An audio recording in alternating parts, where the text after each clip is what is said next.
자, 오늘 많은 분들이 또 기다리셨습니다. 김소희님, 이승원, 김수민의 여의도 말말말 시간을 늘려주시던가 횟수를 늘려주세요라고 하셨습니다. 자, 김건희님, 평론가님들 처음으로 고릴라로 보는데 두 분 다 생각했던 것보다 젊어 보이시네요. 생각 어떻게 젊어 하셨길래? 보이시네요. 네. 생각 어떻게 이승원 했길래? 평론가 성공했습니다. 성공했어요. 감사합니다. 예, 예. 이게 화질이 안 좋은가 봐요. 네. 아, 화질이 좀 안 좋긴 해요. 예, 네. 그렇습니다. 자, 서진영 님, 이승원, 김수민, 그 하트 뿅뿅 네. 스튜디오가 훤해지네요라고 해주셨습니다. 감사합니다. 아이고, 감사합니다. 월요일 사부가 후끈후끈합니다. 예.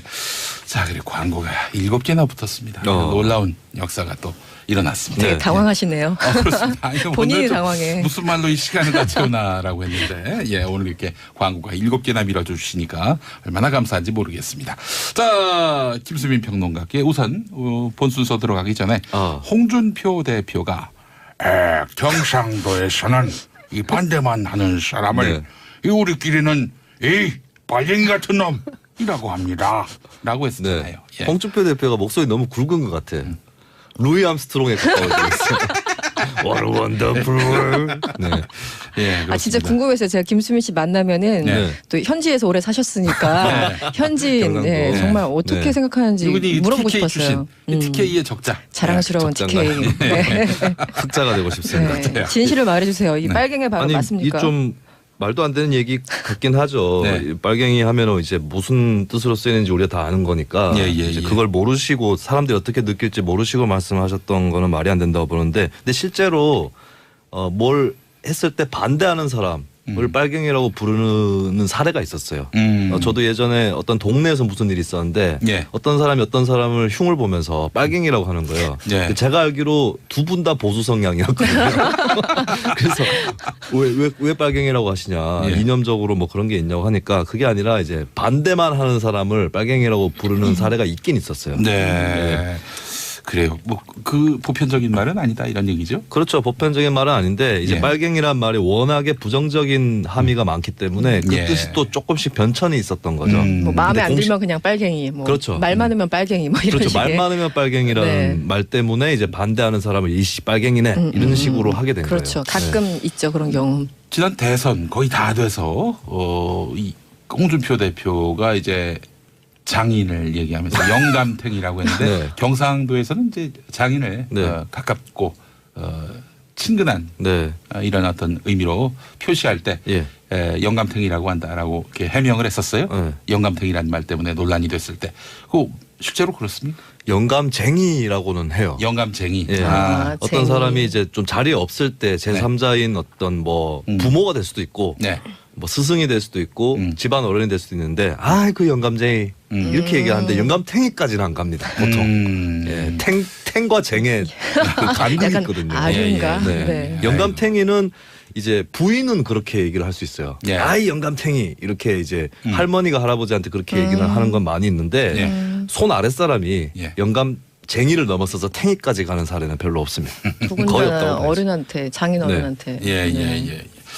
사실 그 뭐 아무리 뭐 특정 지역에서는 그렇게 뭐 빨갱이라는 표현이 뭐 친근함은 아니더라도 반대만 하는 사람으로 낮춰서 부른다 하더라도 정치인이 그런 말씀은 안 되죠. 특정 지역에서도 또 그런 것도 아니었고 그리고 이제 정치인이면 자기가 어떤 단어를 썼을 때 그 단어를 사람들이 어떻게 받아들여 줄지 예측이 되는 거잖아요. 그런 의미에서는 좀 무리수였죠. 알겠습니다. 자, 여기도 말말말 본격적으로 시작해 보겠습니다. 자, 이승원 평론가, 오늘의 첫 번째 말은요? 일어탁수. 일어탁수. 어려운 말이기도 하고 쉬운 말이기도 한데 이런 한 마리의 물고기가 큰 물을 흐린다. 이게 탁이 흐를 탁자를 쓰는데요. 이게 근데 오랜만에 들어본 거긴 해요. 일어탁수란 그 이 언어 자체를. 근데 이게 어떤 한 사람이 한 사람한테 한 것이 아니라 두 명이 서로 손가락질을 하면서 한 얘기입니다. 바로 자유한국당의 홍준표 대표와 강길부 의원. 참고로 강길부 의원은 지난 6일 탈당을 공식적으로 선언을 했죠. 네, 그 두 사이에 갈등이 상당히 있었는데 일단 그 강길부 의원이 이제 며칠 전에 그런 얘기를 했어요. 지난 3일에 처음으로 얘기를 했었는데 당대표의 품격 없는 말에 공당이 널뛰듯 요동치는 괴벨스 정당으로 전락하고 있다. 당대표 때문에 한마디로 지금 지방선거 망할까 봐 걱정된다. 이런 취지의 얘기를 했어요. 참 재밌는 거는 괴벨스 이거 홍준표 대표가 또 애용하는 단어 아닙니까? 괴벨스? 그 나치 독일의 그 선전상. 그렇죠. 예, 이게 대단한 분입니다. 그분이 사실은 사람들이 한 번 거짓말하면 안 믿는다. 그러나 두 번 거짓말하면 물음표를 단다. 그러나 세 번 거짓말하면 그때선 믿는다. 이런 유명한 여론 선동, 여론 조작 기술의 달인으로 알려져 있죠. 네. 그 이제 실제로 또 독일에서 라디오를 무상으로 배포를 했어요. 그걸로 이제 사실 나치 사상을 나치 사상으로 국민들을 이른바 총화하는데 그 수단으로 활용을 했던 거죠. 라디오를 통해서 김용민을 그때는. 한국의 괴벨스라고 해도 되는 건가요? 홍 대표는 그렇게 생각을 하고 계실 것 같아요. 왠지. 나가. 그런 말 할 때는 나가.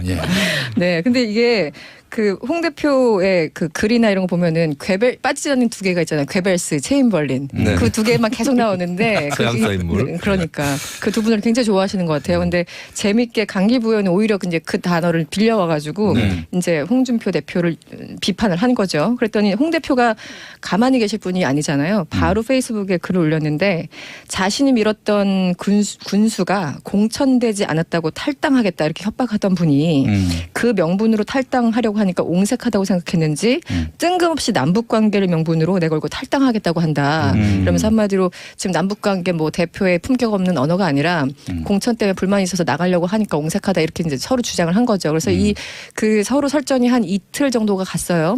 그러다가 결국은 이제 6일 날 탈당을 강길부 의원이 선언을 했는데 서로 일어탁수라면서 욕을 하고 계시네요.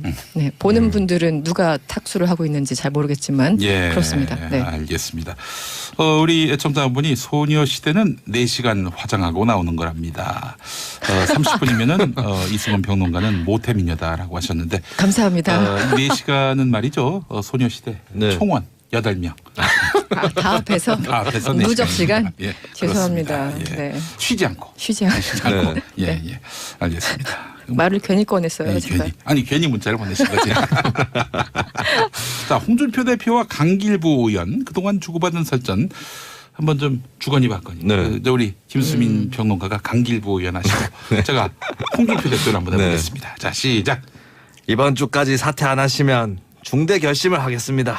이 엉뚱한 명분 내걸지 말고 조용히 나가세요. 이 탈당과 복당을 몇 번째 하는 겁니까? 당적을 무려 16번 변경한 분, 그분을 공천한 분은 홍 대표님 아니십니까? 강길부 의원 목소리가 이런 거였어요? 제가 전 사실 몰라요. 올라오는 길에 강길부 의원 그 음성을 검색해가지고 성대모사 연습을 했는데 지금 잊어버렸어요. 그러거나 말거나 뭐 사실 뭐 강길부 의원 목소리 나는 분들이 많지는 않을 겁니다. 그래서 뭐 똑같다고 해드리죠. 믿어요.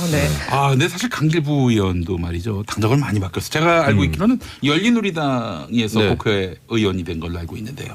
강길부 의원이 영남권이면서 이제 울산 울주군이죠, 지역구가. 그리고 내리 4선이에요. 17대부터 지금까지 하고 계신데 이분이 생일이 또 박지원 민주평화당 의원이랑 같습니다. 그래요? 1942년 6월 5일생이시고 국회 최고령이에요. 두 분이. 연도까지 같아요? 연도 생일까지 다 같습니다. 누가 몇 시에 태어난지는 모르겠지만 어쨌든 날짜까지만 보면 박지원, 강길부 이 두 분이 가장 최고령 국회의원이시고요.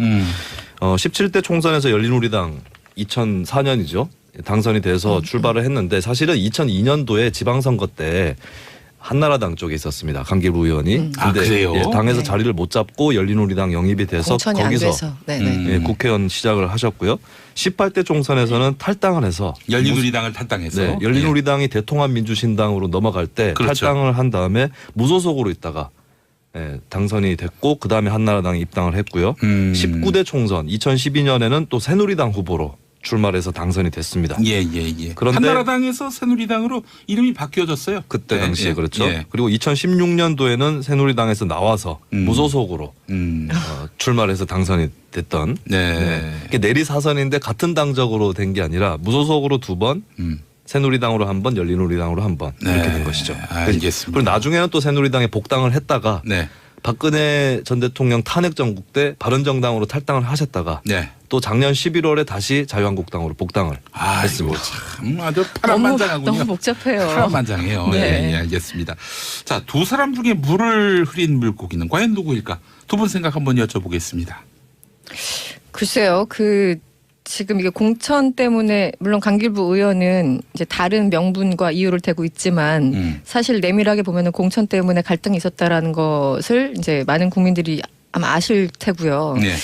글쎄요, 누가 더 물을 흐렸냐 이거 물어보면 굉장히 좀 곤란한 질문인데 기본적으로 이제 저는 그런 게 있어요. 살면서 이렇게 누구한테 도움되지 못할 망정 민폐는 끼치지 말자 약간 뭐 이런 생각을 많이 하면서 사는데 강길부 의원이 특별히 뭐 누군가한테 막 해코지를 했다거나 예. 뭐 이렇게 당의 전체 품격을 떨어뜨렸다거나 그러니까 홍준표 대표만큼의 그런 건 없었잖아요. 예. 굳이 얘기하면은 좀 후자 쪽이 아닐까. 그런데 이 부분에 대해서 평가한다는 것 자체가 되게 넌센스인 것 같습니다. 네. 김수민 평론가. 근데 물이 적당히 흐려야 물고기가 산다고 하지 않습니까? 너무 깨끗한 물에서는 못 산다고 그런 얘기도 있는데 이렇탁수란 말은 사실 깨끗한 물일 때를 얘기하는 거 아니겠어요? 하긴 그렇군요. 네. 하여튼 두 분이 더불어서 잘 살 수도 있었는데 예, 지금 삐끗삐끗한 것 같아요. 그리고 이제 당에 남은 사람들 입장에서는 강길부 의원이 민주당에 가려고 명분을 축적해둔 게 아니냐 이런 의심을 하고 있는데 뭐 그거는 지켜보면 알 일이겠습니다. 그런 얘기가 있죠. 네. 알겠습니다. 자, 오늘의 두 번째 말 소개해 주시죠. 감옥이 저 안인지 밖인지 모르겠습니다. 아, 이 누가 한 말입니까? 지난 4일 오전 5시 서울 구로구 서울 남부구치소에서 한 사람이 나옵니다. 네. 예, 그때 나온 사람이 허탈하게 웃으면서 얘기를 했다는데요. 그 사람은 바로 청와대 문건 유출 혐의로 유죄 판결을 받았다가 어느덧 1년 6개월의 형기를 마치고 만기 출소한 정호성 전 대통령 부속 비서관. 아, 문고리 권력 3인방 중에 한 명. 한 명이었죠. 그분이 나오시면서 이런 얘기를 했다고 합니다. 네. 자, 굉장히 의미심장한 발언인데 어떤 뜻을 담고 있는 것일까요?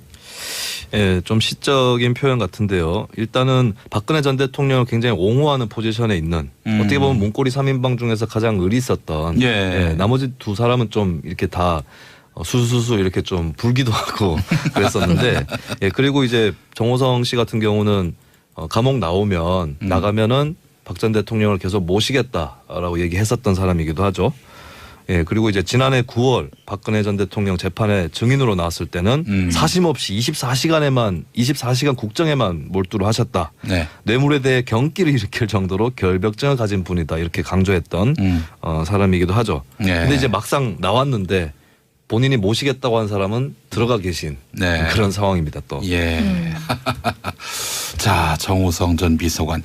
하지만 이게 끝이 아닙니다. 또 재판받아야 하죠? 그렇죠. 그 국정원으로부터 받은 그 특활비 그 문제가 지금 박근혜 전 대통령이 또 다른 혐의를 받고 있는 거 아니겠습니까? 그래서 이것을 국정원에서 받아서 뭐 일부 보도에 따르면은 정호성 전 비서관은 나는 전달책이었다라고 이제 진술한 것으로 알려졌어요. 근데 이것을 그러니까 우리 그냥 상식적으로 생각했을 때 문고리 3인방에 작은 애들 쓰려고 받아가지고 사용했다라는 생각보다는 아무래도 대통령을 향해서 전달했다고 의심을 충분히 할 수 있는 어떤 합리적인 의심을 가질 수밖에 없는 그런 부분들이 있잖아요. 그래서 실제 뭐 이병기, 이병우 전 국정원장들도 그렇고 뭐 달라고 해서 어쩔 수 없이 줬다. 그리고 혹은 뭐 국가를 위해서 쓴 것이 아니라서 뭐 배신감을 느낀다 이런 발언 나왔었고 정호성 전 비서관도 일부 보도에 따르면은 하여튼 전달했다고 얘기를 했는데 당장 내일 그 박근혜 대통령 그 재판이 있고 거기 증인으로 출석을 해야 됩니다. 정호성 전 비서관이. 그래서 이것은 본인이 썼다고 하면 본인이 그 혐의를 아예 뒤집어 쓰는 거기 때문에 그렇게 얘기는 하긴 어려울 테고 어쨌든 진실을 말을 하겠지만 그래서 내일 나가서 어떤 수위로 어떤 그 증언을 할지 저도 좀 상당히 궁금합니다. 네. 그래요. 그 제가 다 했습니다라고 하면은 또 이제 감옥에 다시 또 갈 수도 있는 상황인데 그래서 이제 이 말이 저도 굉장히 의미심장했어요. 그 감옥이 저 아닌지 밖인지 모르겠다. 사실은 안에 갇혀 있을 때도 물론 감옥이지만 나와도 어떤 뭐 행보를 자유롭게 할 수도 없고 뭐 이제 보는 눈들이 많기 때문에 만난 사람, 뭐 가는 장소 이런 것들이 다 굉장히 힘들어지잖아요. 제약을 받잖아요. 그래서 이게 정말 그 간단한 말이지만 얼마나 그 정말 의미심장한 말인지 자꾸 보게 되더라고요. 네, 알겠습니다. 아, 우리 이승원 평론가 사실 뭐 분장 얘기 농담으로 한 얘기고 워낙 마음밭이 아름다우셔서 뭐 화장 하나 항상 아름답게 수습이 지금 안 되고 있어요. 이미 지나갔어요. 아니. 본심을 얘기합니다. 본심. 알겠습니다. 농담 뒤에 본심. 네. 알겠습니다. 자, 다음 말. 세 번째 말은 무엇일까요? 굶으면 반드시 진실은 밝혀진다고요? 네. 질문하신 분이 계시죠. 자, 누굴까요? 이 말을 한 사람. 자유한국당 김성태 원내대표가 지금 무기한 노숙 단식 농성을 하고 있지 않습니까? 네, 그렇습니다. 여기에 대해서 좀 화가 나신 세월호 유가족이죠. 유민 아빠 김영호 씨가 여기 대해서 공개 비판을 한 거예요. 그러니까 사실 그 지난 4일부터 시작을 했습니까? 그 김성태 원내대표가 이제 단식을 시작했는데 그 이틀째 되던 날 YS의 말을 인용을 했어요. YS. 김영삼 전 대통령이 이런 말씀을 하셨다. 사람이 굶으면 죽는다고 했다. 하지만 굶으면 진실은 밝혀진다고 했다. 이렇게 인용을 하면서 페이스북에 사진까지 올렸는데 YS 회고록 민주주의를 위한 나이 투쟁 1, 2권을 옆에 쌓아놓은 그 사진 그리고 마스크 쓰는 그 사진을 이렇게 올렸어요. 굳이 그런 장면 연출 안 하셔도 되는데 정치인들 꼭 그렇게 하죠. 아무튼 이제 그걸 보고 김영호 씨가 이제 화가 나서 얘기를 한 거죠. 근데 정말 그렇게. 밝혀지는 건지 안 밝혀지는 건지 모르겠지만. 김영호 씨 편집글 중엔 또 이런 부분도 있어요. 그 단식과 관련한 내용들. 뭐 단식하는 와중에 뭐 천통의 뭐 조롱성, 비판성 문자가 왔다고 김성태 원내대표가 얘기했는데 본인이 이 세월호 참사 진상규명을 위한 단식을 할 때는 그보다 훨씬 많은 몇 배나 되는 그런 조롱. 비난 문자가 왔다. 하루에 5천 건에서 10,000건의 문자를 받았고 문자 댓글 이런 걸 받았는데 정치인이 더군다나 야당 제1야당의 원내대표가 한 1,000건 정도 받았으면 그거 아무것도 아니다. 라면서 이제 굉장히 가슴 아픈 얘기기도 하죠. 그런 문자는 받은 것 축에도 끼지 못한다. 그렇죠. 그러니까 본인이 김영호 씨가 얼마나 당했으면 이게 뼈에 사무치는 얘기겠어요. 그런데 사실 그 자식을 잃은 부모만큼 그 절망감과 절박함과 억울함을 느끼는 사람이 세상에 어디 있겠어요. 근데 그 사람에게 어떻게 조롱하고 뭐 단식 투쟁할 때는 앞에서 폭식 투쟁하는 말도 안 되는 사람들을 있고 막 이런 여러 가지 상황을 정말 당했기 때문에 지금 김성태 원내대표의 어떤 단식이 김영호 씨 입장에서 굉장히 좀 황당한 거죠. 그러니까 생명보다 지금 드루킹이 더 중요한 것인가. 나도 40 며칠 동안 굶었지만 결국은 진실 아직까지 은폐되고 있고 밝혀지지 않았다. 이런 절절한 얘기를 굉장히 좀 길게 쓰신 것 같습니다. 네. 당시 유민 아빠가 단식한다는 이유로 얼마나 가혹한 대접을 받았는지 그러니까요. 뭐 기억하는 분들은 또 많이 기억하실 거예요. 뭐 그래서 그 앞에 와가지고 막 폭식 투쟁도 벌이고 말이죠. 뭐 알려진 건 그러한데 제가 또 듣기로는 뭐 온갖 그 이상한 사람들이 와가지고 난장판 피우고 그랬죠. 뭐 그랬다고 합니다. 제가 기억나는 거는 마타도였어요. 마타도. SNS라든가 이쪽으로 쫙 퍼지고 저도 사석에서 그런 얘기를 들은 적도 있고 진짜 그런 것이냐 이런 문의도 들은 적이 있었는데 예를 들면은 단식 투쟁을 하는 것이 그 당시 이제 밝혀졌던 것이 김영호 씨가 어떤 노조의 조합원이었어요. 근데 노조의 조합원이라는 건 충분히 있을 수 있는 일 아닙니까? 노동자가 노조에 가입하는 것이 권리인데 근데 그걸 가지고 물고 늘어지면서 이 단식 투쟁을 통해서 운동권 스타가 되려고 저런다라고 하는 마타도어가 있었고요. 자식의 죽음을 이용해서 그런 셈이죠. 어처구니가 없네요. 그리고 이제 뭐 국궁 이런 취미가 좀 있으셨는데 사실 국궁 취미 같은 거 당연히 국민들이 레저 생활 할 수 있는 것이고 그게 뭐 되게 비싼 금액을 들여서 하는 취미도 아닙니다. 근데 굉장히 이제 본인은 좀 호화 생활을 하고 있으면서 딸하고는 떨어져 살았던 근데 뒤늦게 뭐 딸이 사망했다고 해서 저러고 있다. 뭐 이런 식의 마타도어들을 굉장히 많이 퍼뜨렸었고 그 당시에 솔직히 얘기해서 자유한국당 지지층에서 좀 그 마타도어 많았었거든요. 국궁 비용이 뭐 당시 한 3만 원 정도라고 김영호 씨가 직접 밝힌 게 그렇습니다. 고작 3만 원짜리 그 내 개인 취미였는데 갑자기 200만 원짜리 고급 레저 뭐 취미로 돌변해가지고 그러니까 결국은 돈 때문에 저런다라는 얘기를 하기 위해서 이 모든 얘기들을 이제 마타도어식으로 한 거죠. 사실 저기 취미가 자전거 타기인데 말이죠. 자전거 뭐 싼 거는 10만 원대도 있어요. 그렇죠. 근데 이게 또 자전거가 비싼 거는 수천만 원대까지 간단 말이죠. 그렇죠. 그러니까 10만 원짜리 자전거를 만약에 타고 다니는 취미를 얘기했는데 뭐 언론에서 이렇게 막 이거를 말하자면 고급 사이클 뭐 이런 식으로 나쁘게 비하해서 이거는 최대 수천만 원이다 이렇게 보도함으로써 완전히 이 사람을 그야말로 이 황제 레저를 즐기는 사람으로 얼마든지 매도하고 분칠할 수도 있다. 예, 이런 얘기 아니겠어요? 그렇죠. 예. 김성태 의원 또 본인한테 쏟아지는 과도한 야유나 조롱이 좀 억울을 하시다면 김영삼 전 대통령 사례를 얘기할 게 아니라 아 내가 그거 보니까 세월호 유가족들이 얼마나 힘들었는지 알겠다. 이 정도 얘기가 나와야 되는 거 아닐까? 욕을 다 불러먹죠. 네. 자유한국당이 뭐 했느냐. 그러니까 본인들에 대한 반성이 같이 있어야 되는 거 아닌가. 본인이 억울하다면 더더욱 그래야 되는 거 아닌가 생각이 들어요. 그리고 당시 뭐 기억하시겠지만 그 문재인 당시 의원이 또 동조 단식했을 때 당시 여당이었죠, 새누리당이 얼마나 여기에 대해서 비판했습니까? 그런데 그 사실 단식이라는 것은 정말 힘없는 개인이 누군가가 자신의 목숨을 걸고 가장 절박한 상황에서 할 수 있는 마지막 저항 수단인데 지금 김성태 원내대표의 단식을 그렇게 보시는 분들이 얼마나 계실지 저는 개인적으로 상당히 의문입니다. 네. 알겠습니다. 자, 오늘 김성태 원내대표의 단식에 대한 유민 아빠 김영호 씨의 입장까지 우리가 짚어봤습니다. 시간은 말이죠. 소녀시대 총원 8명.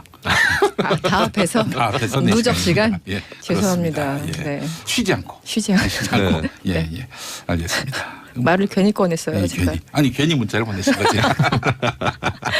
자, 홍준표 대표와 강길부 의원 그동안 주고받은 설전 한번 좀 주거니 받거니. 우리 김수민 평론가가 강길부 의원 하시고 제가 홍준표 대표를 한번 해보겠습니다. 자, 시작. 이번 주까지 사퇴 안 하시면 중대 결심을 하겠습니다. 이 엉뚱한 명분 내걸지 말고 조용히 나가세요. 이 탈당과 복당을 몇 번째 하는 겁니까? 당적을 무려 16번 변경한 분, 그분을 공천한 분은 홍 대표님 아니십니까? 아, 강길부 의원 목소리가 이런 거였어요? 아, 제가 전 사실 몰라요. 올라오는 길에 강길부 의원 그 음성을 검색해가지고 성대모사 연습을 했는데 지금 잊어버렸어요. 그러거나 말거나 뭐 사실 뭐 강길부 의원 목소리 나는 분들이 많지는 않을 겁니다. 그래서 뭐 똑같다고 해드리죠. 믿어요. 근데 사실 강길부 의원도 말이죠. 당적을 많이 바뀌었어요. 제가 알고 있기로는 열린우리당에서 국회 의원이 된 걸로 알고 있는데요. 강길부 의원이 영남권이면서 이제 울산 울주군이죠, 지역구가. 그리고 내리 4선이에요. 17대부터 지금까지 하고 계신데 이분이 생일이 또 박지원 민주평화당 의원이랑 같습니다. 아, 그래요? 1942년 6월 5일생이시고 국회 최고령이에요. 두 분이. 연도까지 같아요? 예, 연도 생일까지 다 같습니다. 예, 누가 몇 시에 태어난지는 모르겠지만 어쨌든 날짜까지만 보면 박지원, 강길부 이 두 분이 가장 최고령 국회의원이시고요. 17대 총선에서 열린우리당 2004년이죠. 당선이 안 믿는다. 그러나 2번 거짓말하면 물음표를 단다. 그러나 3번 거짓말하면 그때선 믿는다. 이런 유명한 여론 선동, 여론 조작 기술의 달인으로 알려져 있죠. 그 이제 실제로 또 독일에서 라디오를 무상으로 배포를 했어요. 그걸로 이제 사실 나치 사상을 나치 사상으로 국민들을 이른바 총화하는데 그 수단으로 활용을 했던 거죠. 라디오를 통해서 김용민을 그때는. 한국의 괴벨스라고 해도 되는 건가요? 홍 대표는 그렇게 생각을 하고 있을 것 같아요. 왠지. 나가. 그런 말 할 때 나가. 네, 근데 이게 그 홍 대표의 그 글이나 이런 거 보면은 빠지지 않는 2개가 있잖아요. 괴벨스, 체인벌린. 그 2개만 계속 나오는데. 서양사 인물. 그러니까 그 2분을 굉장히 좋아하시는 것 같아요. 근데 재밌게 강길부 의원은 오히려 이제 그 단어를 빌려와가지고 이제 홍준표 대표를 비판을 한 거죠. 그랬더니 홍 대표가 가만히 계실 분이 아니잖아요. 바로 페이스북에 글을 올렸는데 자신이 밀었던 군수가 공천되지 않았다고 탈당하겠다 이렇게 협박하던 분이 그 명분으로 탈당하려고 하니까 옹색하다고 생각했는지 뜬금없이 남북관계를 명분으로 내걸고 탈당하겠다고 한다. 이러면서 한마디로 지금 남북관계 뭐 대표의 품격 없는 언어가 아니라 공천 때문에 불만이 있어서 나가려고 하니까 옹색하다 이렇게 이제 서로 주장을 한 거죠. 그래서 그 서로 설전이 한 이틀 정도가 갔어요. 그러다가 결국 이제 6일날 탈당을 강길부 의원이 선언을 했는데 서로 1호 탁수라면서 욕을 하고 계시네요. 네, 보는 분들은 누가 탁수를 하고 있는지 잘 모르겠지만 그렇습니다. 네. 알겠습니다. 우리 애청자분이 소녀시대는 4시간 화장하고 나오는 거랍니다. 30분이면은 이승원 평론가는 모태미녀다라고 하셨는데 감사합니다. 실제로 뭘 했을 때 반대하는 사람 빨갱이라고 부르는 사례가 있었어요. 저도 예전에 어떤 동네에서 무슨 일이 있었는데 예. 어떤 사람이 어떤 사람을 흉을 보면서 빨갱이라고 하는 거예요. 예. 제가 알기로 두 분 다 보수 성향이었거든요. 그래서 왜 빨갱이라고 하시냐, 예. 이념적으로 뭐 그런 게 있냐고 하니까 그게 아니라 이제 반대만 하는 사람을 빨갱이라고 부르는 사례가 있긴 있었어요. 네. 그래요. 뭐 그 보편적인 말은 아니다 이런 얘기죠. 그렇죠. 보편적인 말은 아닌데 이제 예. 빨갱이란 말이 워낙에 부정적인 함의가 많기 때문에 그 예. 뜻이 또 조금씩 변천이 있었던 거죠. 뭐 마음에 근데 안 들면 그냥 빨갱이, 뭐 그렇죠. 말 많으면 빨갱이, 뭐 이런 그렇죠. 식의. 말 많으면 빨갱이라는 네. 말 때문에 이제 반대하는 사람을 이씨 빨갱이네 이런 식으로 하게 된 그렇죠. 거예요. 가끔 있죠 그런 경우. 지난 대선 거의 다 돼서 이 홍준표 대표가 이제 장인을 얘기하면서 영감탱이라고 했는데 네. 경상도에서는 이제 장인을 네. 가깝고 친근한 네. 이런 어떤 의미로 표시할 때 예. 영감탱이라고 한다라고 이렇게 해명을 했었어요. 네. 영감탱이라는 말 때문에 논란이 됐을 때. 그 실제로 그렇습니까? 영감쟁이라고는 해요. 영감쟁이. 예. 어떤 쟁이. 사람이 이제 좀 자리에 없을 때 제3자인 어떤 뭐 부모가 될 수도 있고 네. 뭐 스승이 될 수도 있고 집안 어른이 될 수도 있는데 그 영감쟁이 이렇게 얘기하는데 영감탱이까지는 안 갑니다. 보통. 예, 탱과 쟁의 그 간극이 약간 있거든요. 아류인가? 네. 네. 영감탱이는 이제 부인은 그렇게 얘기를 할 수 있어요. 예. 아이 영감탱이 이렇게 이제 할머니가 할아버지한테 그렇게 얘기를 하는 건 많이 있는데 예. 손 아랫사람이 예. 영감쟁이를 넘어서서 탱이까지 가는 사례는 별로 없습니다. 거의 더군다나 없다고 봐야지. 어른한테, 장인 어른한테. 예. 사실 그 뭐 아무리 뭐 특정 지역에서는 그렇게 뭐 빨갱이라는 표현이 뭐 친근함은 아니더라도 네. 반대만 하는 사람으로 낮춰서 부른다 하더라도 정치인이 그런 말씀은 안 되죠. 더군다나 특정 공개적으로. 지역에서도 또 그런 것도 아니었고 그리고 이제 정치인이면 자기가 어떤 단어를 썼을 때 그 단어를 사람들이 어떻게 받아들여 줄지 예측이 되는 거잖아요. 네. 그런 의미에서는 좀 무리수였죠. 알겠습니다. 자, 여기도 말 본격적으로 시작해 보겠습니다. 자, 이승원 평론가. 오늘의 첫 번째 말은요? 일어탁수. 일어탁수.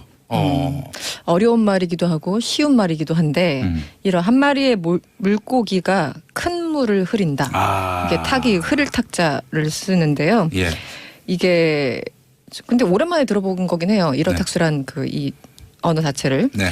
근데 이게 어떤 한 사람이 한 사람한테 한 것이 아니라 네. 두 명이 서로 손가락질을 하면서 한 얘기입니다. 바로 자유한국당의 홍준표 대표와 강길부 의원. 참고로 강길부 의원은 지난 6일 탈당을 공식적으로 선언을 했죠. 예. 네, 그 두 사이에 갈등이 상당히 있었는데 일단 그 강길부 의원이 이제 며칠 전에 그런 얘기를 했어요. 지난 3일에 처음으로 얘기를 했었는데 당대표의 품격 없는 말에 공당이 널뛰듯 요동치는 괴벨스 정당으로 전락하고 있다.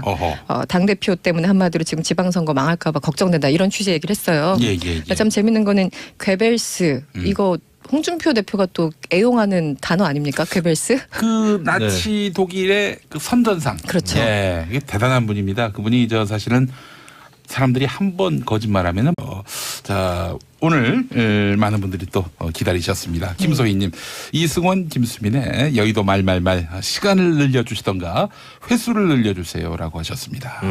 자 김건희님, 평론가님들 처음으로 고릴라로 보는데 두 분 다 생각했던 것보다 젊어 보이시네요. 생각 어떻게 젊어 하셨길래? 보이시네요. 네. 생각 어떻게 이승원 했길래? 평론가 성공했습니다. 성공했어요. 감사합니다. 예. 이게 화질이 안 좋은가 봐요. 네. 화질이 좀 안 좋긴 해요. 예, 네. 그렇습니다. 자, 서진영 님, 이승원, 김수민, 그 하트 뿅뿅 스튜디오가 번해지네요라고 해주셨습니다. 감사합니다. 아이고, 감사합니다. 월요일 사부가 후끈후끈합니다. 예. 자, 그리고 광고가 7개나 붙었습니다. 놀라운 역사가 또 일어났습니다. 되게 당황하시네요. 그렇습니다. 아니, 본인이 오늘 좀 당황해. 무슨 말로 이 시간을 다 채우나라고 했는데, 예, 오늘 이렇게 광고가 7개나 밀어주시니까 얼마나 감사한지 모르겠습니다. 자, 김수민 평론가께 우선 본 순서 들어가기 전에 홍준표 대표가 경상도에서는 이 반대만 하는 사람을 이 우리끼리는 이 빨갱이 같은 놈이라고 합니다. 라고 했었잖아요. 예. 홍준표 대표가 목소리 너무 굵은 것 같아. 루이 암스트롱에 가까워지고 있어요. 원더풀. 네. 예, 진짜 궁금해서 제가 김수민 씨 만나면은 네. 또 현지에서 오래 사셨으니까 현지 정말 어떻게 생각하는지 물어보고 싶었어요. TK의 적자. 자랑스러운 TK. 흑자가 되고 싶습니다. 진실을 말해주세요. 이 빨갱이 바로 맞습니까? 이 좀 말도 안 되는 얘기 같긴 하죠. 빨갱이 하면은 이제 무슨 뜻으로 쓰이는지 우리가 다 아는 거니까 이제 그걸 모르시고 사람들이 어떻게 느낄지 모르시고 말씀하셨던 거는 말이 안 된다고 보는데 근데